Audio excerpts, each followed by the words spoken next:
നബാത്തി ഖുതുബയുമായി ബന്ധപ്പെട്ടാണ്. ഇതാണ് നബാത്തി ഖുതുബയുടെ ഏട്. നമ്മുടെ നാട്ടിലെ പള്ളിക്കിലൊക്കെ ഓതുന്ന ഏട്. EK പള്ളിക്കാണ് ഇപ്പം ഈ കൊല്ലത്തിന് ഓതലുള്ളത്. AP പള്ളിക്ക് ചെറിയ എഡിറ്റിങ് ചെയ്തിട്ടുണ്ട്. നെല്ലിക്കുത്തി ഇസ്മായിൽ മുസ്ലിയാർ ഒന്ന് കൈ വെച്ചിട്ട് ഇത് മൂപ്പൊന്ന് ഷോർട്ടാക്കി, ഖുതുബത്തുൽ നബാത്തിയ എന്ന ഈ ഖുതുബ മൂപ്പർ ഷോർട്ടാക്കി. പക്ഷെ ഷോർട്ടാക്കിയപ്പോൾ കുറച്ച് പേജ് കൂടിയെന്നുള്ളൂ. അങ്ങനെ ഇപ്പോൾ ഷോർട്ടാക്കിയപ്പോൾ ശേഷം പേജ് കൂടി. ഇപ്പോൾ അങ്ങനെ പറഞ്ഞത് ഷോർട്ടാക്കിയിട്ടുണ്ട്, കുറച്ചെൻ്റെ വക കുട്ടികളുണ്ട്. അത് അങ്ങനെയാണ് ഇപ്പോൾ ഷോർട്ടാക്കിയത്. അത് കാരണം വെച്ചിട്ടുണ്ടെങ്കിൽ നബിദിനമില്ല, അപ്പോൾ മോശമാണല്ലോ. അതുകൊണ്ട് മൂപ്പരായില്ല, അത് മാറ്റി. അപ്പോൾ AP പള്ളിയിലേക്ക് ഇപ്പോൾ അതാണ് ഓതൽ. ഖുതുബത്തുൽ നെല്ലിക്കുത്തിയാണ്. ഇവിടെ ഖുതുബത്തുൽ നബാത്തിയാണ് സാധാരണ ഓതൽ. ഹിജ്റ 374 മരിച്ച ഈജിപ്തുകാരനായ ഒരു നല്ല പ്രഭാഷകനായിരുന്നു ഇബ്നു നുബാത്തത്തുൽ മിസ്രി എന്നറിയപ്പെടുന്ന ആൾ. ഹിജ്റ 374. അത് ഈജിപ്തുകാരനാണ്. അദ്ദേഹം വലിയ സ്വാധീനമുള്ള പ്രഭാഷകനായിരുന്നു. അദ്ദേഹത്തിൻ്റെ ഖുതുബകളെ ക്രോഡീകരിച്ച് അത് പിന്നീട് ലഭ്യമായി. അതാണ് ഒരു ഏടാക്കി കൊണ്ടെടുക്കുന്നത്. അല്ലെ നബിയുടെ ഖുതുബയോ സഹാബയുടെ ഖുതുബയോ താബികളുടെ ഖുതുബയോ നമ്മുടെ നാട്ടിൽ ഓതുന്നില്ല. നബിയുടെ ഖുതുബയുടെ ഭാഷ എന്ന് പറഞ്ഞാൽ അറബി എടുക്കും, ഖുതുബ ഈജിപ്തിൽ നിൽക്കും. അതാണ് ഇവിടുത്തെ വൈരുദ്ധ്യം. ഏതായാലും ഇതിൽ റബീഉൽ അവ്വൽ മാസത്തിൽ കൊടുത്ത 5 ഖുതുബകൾ കാണാൻ പറ്റും. അതിൽ 2 ഖുതുബ നബിതങ്ങളുടെ വഫാത്താണ്. 3 ഖുതുബ നമ്മളൊക്കെ മരിക്കുമെന്ന കാര്യം നമ്മെ ബോധ്യപ്പെടുത്തുകയുമാണ്. ഇതാണ് റബീഉൽ അവ്വലിലെ 5 ഖുതുബ.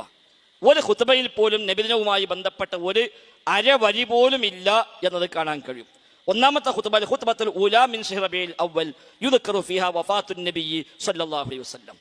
ഒന്നാമത്തെ ഖുതുബ, ഒന്നാമത്തെ വെള്ളിയാഴ്ചയുടെ ഖുതുബ നബിയുടെ വഫാത്താണ് വിഷയം. നെല്ലിക്കുത്തിന്റെ ഖുതുബയിലെ ഒന്നാമത്തെ വെള്ളിയാഴ്ച ഫീ മദ്ഹിൻ നബി സ്വല്ലല്ലാഹു അലൈഹി വസല്ലം, നബിയുടെ മദ്ഹ് എന്നാണ്. കണ്ടന്റ് മാറ്റണ്ടോ? ഒന്നുമില്ല. കണ്ടന്റ് തമ്മിൽ മാറ്റില്ല. ഹെഡിങ് മാറ്റി ചെറിയ ചെറിയ ആഡിങ് അദ്ദേഹത്തിന്റെ വക ചേർക്കുകയും ചെയ്തു. അതാണ് നെല്ലിക്കുത്ത് മുസ്ലിയാർ കാട്ടിയത്.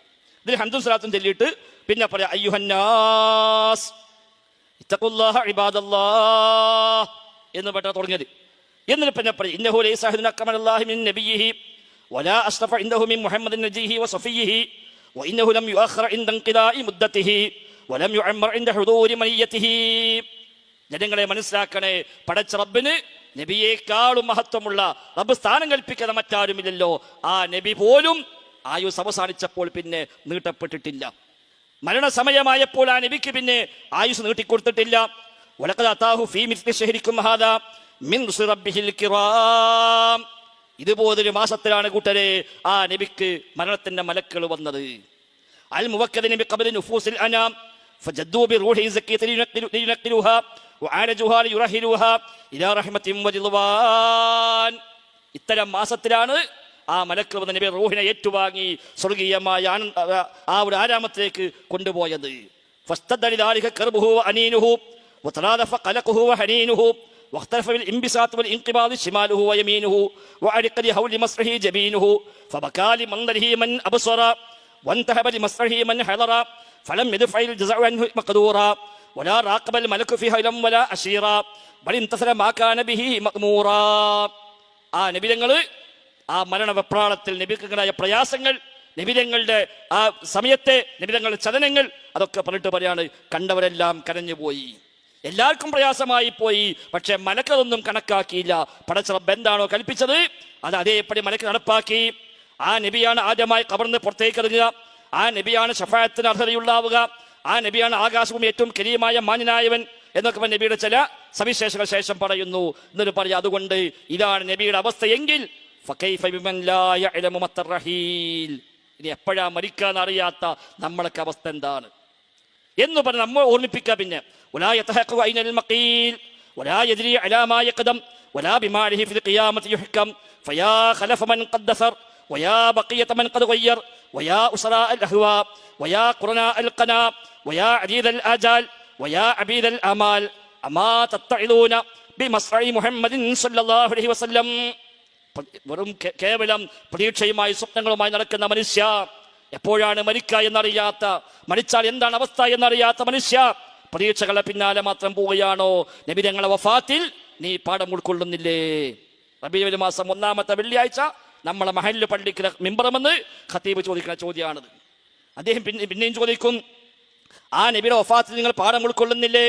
അമാ തത്തഇദൂന ബിമസ്റഇ മുഹമ്മദിൻ സ്വല്ലല്ലാഹു അലൈഹി വസല്ലം സയ്യിദുൽ മുർസലീൻ വഇമാമിൽ മുത്തഖീൻ വഹബീബി റബ്ബിൽ ആലമീൻ أتظنون أنكم في الدنيا مخلدون أم تحسبون أنكم من الموت محسنون ساء ما تتوهمون هيهات هيهات إنكم إلى لمغرورون.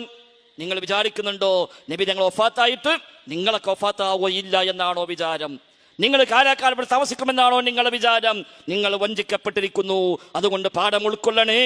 നിങ്ങൾക്ക് ചോദ്യമുണ്ട്, പടച്ച റബ്ബിന്റെ മുമ്പിൽ ചെല്ലാനുണ്ട്, അവിടെ ചോദ്യമുണ്ട്, മരണമുണ്ട്.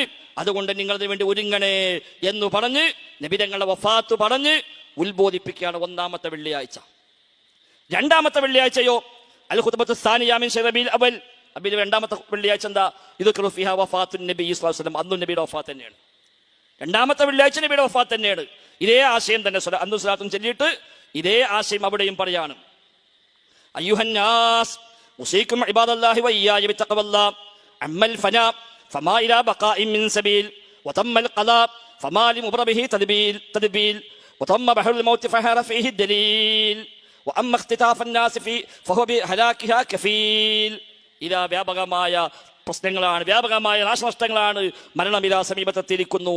വലൗ റദഅൽ മൗത ശറഫുൻ അസീൽ ഔ ദഫഅൽ ഖദ്റ ഖദ്റുൻ ജലീൽ ഔ മനഅൽ ഹദറ വജ്ഹുൻ ജമീൽ ലകാന അവ്വൽ നാജിൻ ലികമാലി ഫദ്ലിഹി റസൂൽ. വല്ല സ്ഥാനം കൊണ്ടോ സൗന്ദര്യം കൊണ്ടോ ശ്രേഷ്ഠത കൊണ്ടോ കുടുംബം കൊണ്ടോ ആരെങ്കിലും രക്ഷപ്പെടുമായിരുന്നുവെങ്കിൽ നബി തങ്ങൾ രക്ഷപ്പെടുമായിരുന്നു. പക്ഷെ അതുണ്ടായിട്ടില്ല. വലഖദ് തഖല്ലാ ഫീ മിസ്ലി ശഹരികും ഹാദാ അജലു. ഇതുപോലൊരു മാസത്തിലാണ് കൂട്ടരെ ആ നബി തങ്ങളുടെ അവധി അവസാനിച്ചത്. വഹാഅത ബിഹി മിന മൗത്തിൽ മഖദൂരി ഉഖലൗ وذلت لقبض نفسه النفيس أملاكه وعزل البرية من وثاق المنية فكاكو حتى إذا غص به القوم وجاش به الخيزوم وامتدت اليمين وانقبت الشمال وتقلقلت الأعضاء والأوصال ورشها الجبين لكرب السياق. നബി തങ്ങളെ വലുത്തും വെളുത്തും തമ്മിൽ കൂട്ടിപ്പിടിച്ച സമയമാണ്, വിയർത്തൊഴുകിയ സമയമാണ്, നാടി നരമ്പുകൾ പിടിച്ചു വലിഞ്ഞു മുറുകിയ സമയമാണ് ആ നബി തങ്ങൾ വഫാത്തായത്. ഇതുപോലൊരു മാസത്തിലാണ് കൂട്ടരെ എന്ന് പറഞ്ഞുകൊണ്ട് നബി തങ്ങളുടെ വഫാത്താണ് അവിടെയും പറയുന്നത്. മൂന്നാമത്തെ ഖുത്ബ പിന്നെ ഓർമ്മിപ്പിക്കുന്ന എന്താണ്? മടക്കമുണ്ട്, കാലത്തിൽ വരുന്ന മാറ്റങ്ങൾ, കാലത്തിന്റെ ക്രയവിക്രയങ്ങൾ, അതാണ് മൂന്നാമത്തെ ആഴ്ച. നാലാമത്തെ ആഴ്ചയും അതേ വിഷയം തന്നെയാണ്, തസറുഫു സമാൻ വൽ മആദ്. അഞ്ചാമത്തെ ആഴ്ച യുദ്കറു ഫീഹാൽ മൗത്ത് വൽ മആദ്, മരണമുണ്ട് എന്നതാണ്. റബീഉൽ അവ്വൽ 5 വെള്ളിയാഴ്ചയിലും നബിയുമായി ബന്ധപ്പെട്ട ഒരു പരാമർശവും ഹിജ്റ 374 മരിച്ച ഇബ്നു വാസിൽ മിസ്രി നടത്തിയിട്ടില്ല. അതുകൊണ്ടാണ് നെല്ലിക്കുത്ത് ഉസ്താദിന് പിന്നെ അതിലൊന്ന് മുഖ്തസറാക്കിയ ശേഷം കൂട്ടേണ്ടി വന്നത്. അപ്പൊ അദ്ദേഹം അതിന് മദഹുൻ നബി എന്ന ഒന്നാമത്തെ വെള്ളിയാഴ്ച ചേർത്തിക്കൊടുത്തു, അല്ലെങ്കിൽ സുരക്ഷമായി പൊടിഞ്ഞു പോകുമോ എന്ന ബേജാറ് കൊണ്ട്. അപ്പൊ ഏതായിരുന്നാലും ഇതെങ്കിലും മര്യാദക്ക് അർത്ഥം വെച്ചവർ റബീഉൽ അവ്വൽ ഉസ്താദിനോട് പറയാം, ഉസ്താദ് ഈ റബീഉൽ അവ്വൽ 4 വെള്ളിയാഴ്ച 5 വെള്ളിയാഴ്ച ഉണ്ടാവുമല്ലോ, ആ 5 വെള്ളിയാഴ്ച 4 വെള്ളിയാഴ്ച നിങ്ങൾ ആ ഖുത്ബക്ക് ശേഷം ഇന്നത്തെ ഖുത്ബ മലയാളത്തിൽ പ്രയോഗിച്ചാൽ മതി. ഇന്നത്തെ ഖുത്ബ പരിഭാഷ ജുമഅക്കാശ് 10 മിനിറ്റ് നിങ്ങൾ പറയോ, ഒരു 500 രൂപ ഏറെ തരുന്നാലും വേണ്ടില്ല, നിങ്ങളൊന്ന് മലയാളത്തിൽ പറയുമെന്ന് ചോദിച്ചാൽ പിന്നെ അവിടെ നബിദിനം ആഘോഷിക്കാൻ ഒരാളും കിട്ടൂല. ഇത് മാത്രം മതി, വേറൊന്നും ആവശ്യമില്ല എന്നാണ് അതുമായി ബന്ധപ്പെട്ട് സൂചിപ്പിക്കുന്നത്.